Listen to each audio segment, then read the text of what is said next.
हम सब जानते हैं कि कंजूसी एक बहुत बुरी चीज़ है। कंजूसी एक ऐसी चीज़ है जो दुनिया की नज़रों में व्यक्ति का जो स्वाभिमान होता है ना, उसको गिरा देती है। तो आज हम इस वीडियो के बारे में एक कंजूस सेठ के बारे में ही जानेंगे जो रात दिन धनवान बनने के सपने देखता है, और जब भगवान स्वयं उसे वरदान देने आते हैं किंतु अपनी खाली बुद्धि और कंजूसी के कारण वो भगवान द्वारा दिए गए एक पारस पत्थर को भी कंजूसी के तराजू में ही तौलता है। साथियों, आगे बढ़ें उससे पहले मेरा आपसे निवेदन है कि यदि वीडियो पसंद आए तो लाइक ज़रूर कीजिएगा। चैनल पर नए हैं तो विनती है सब्सक्राइब कर लीजिएगा। एक समय की बात है, एक नगरी में एक लोभी सेठ रहता था।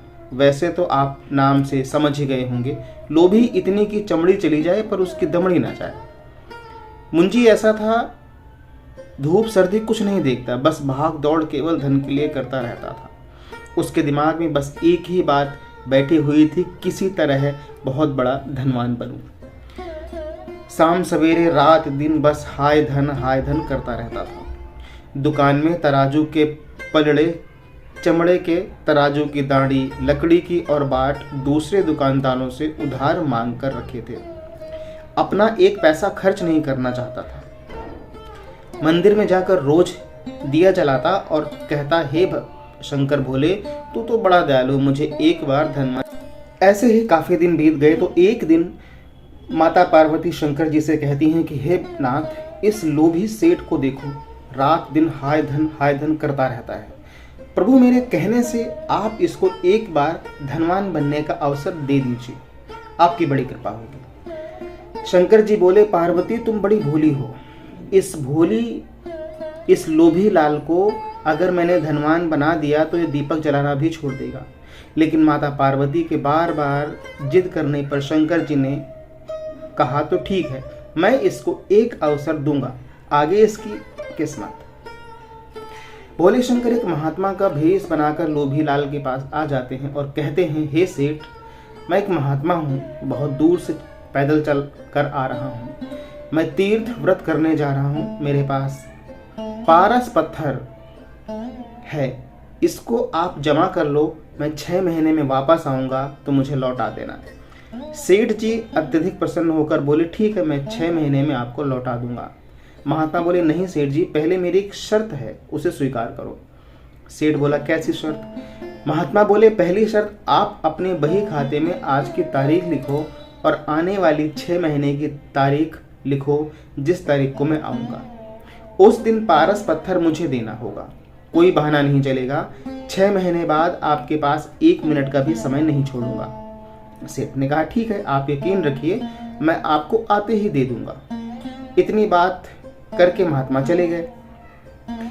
अब लोभी सेठ बड़ा खुश हुआ और मन में सोचने लगा, अब मुझे धनवान बनने से कोई नहीं रोक सकता, मैं पूरी नगरी का लोहा खरीद कर सोना बना दूंगा।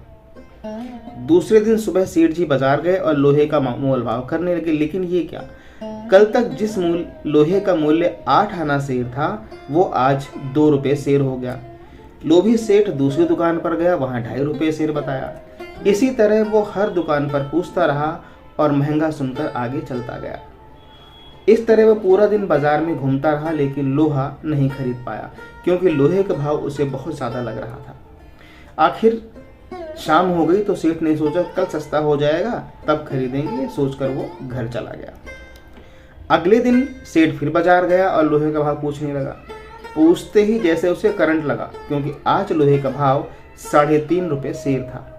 सेठ निराश होकर अपने घर चला गया और अगले दिन का इंतजार करने लगा। अगले दिन वो फिर बाजार जाता है, लोहे का भाव और महंगा था, वो फिर घर वापस आ गया। ऐसे ही दिन बीतते गए, लोहे का भाव दिन ब दिन बढ़ता गया और वो एक दिन सस्ता होगा यही उम्मीद लगाए बैठा रहा। ऐसे ही इंतजार करते करते ना जाने कब 6 महीने गुजर गए और महात्मा दुकान के आगे आ धमके। महात्मा को देख सेठ सन्न हो गया और कहता है, महाराज आप दुकान में बैठिए, मैं अभी बाजार जाकर आता हूँ। महात्मा ने कहा, नहीं, मैंने कहा था मेरे आने के बाद 1 मिनट भी नहीं छोड़ूंगा, लाओ मेरा पारस पत्थर वापस दे दो। अब सेठ इधर उधर देखने लगा, दुकान में भी कोई लोहे का सामान नहीं था। तराजू की दंडी लकड़ी की है, पलड़ा चमड़े का है। आखिर दुखी होकर सेठ ने पारस पत्थर महात्मा को दे दिया। महात्मा वहां चले जाते हैं और सेठ जी सिर पकड़कर रोने लगते हैं और वो खुद से कहते हैं कि हाय मैं कितना कंजूस हूँ। मैं 2 रुपये से लोहा नहीं खरीद सका। अगर मैं 10 रुपये से लोहा भी खरीद लेता तो मैं आज सबसे बड़ा धनवान बन जाता। साथियों, एक तो इसमें ये भी संदेश है कि इतनी भी कंजूसी ठीक नहीं है। दूसरे ये है कि आज का काम कल पे नहीं टालना चाहिए। हो सकता है कल आपके पास कुछ और जैसी चीज़ें आ जाए, कुछ और ऐसे स्थिति बन जाए कि आप उसको ना कर पाए। बाकी आप इसके बारे में क्या सोचते हैं कमेंट बॉक्स में ज़रूर लिखिएगा। मिलते हैं अगले वीडियो में, तब तक के लिए जय हिंद, जय भारत।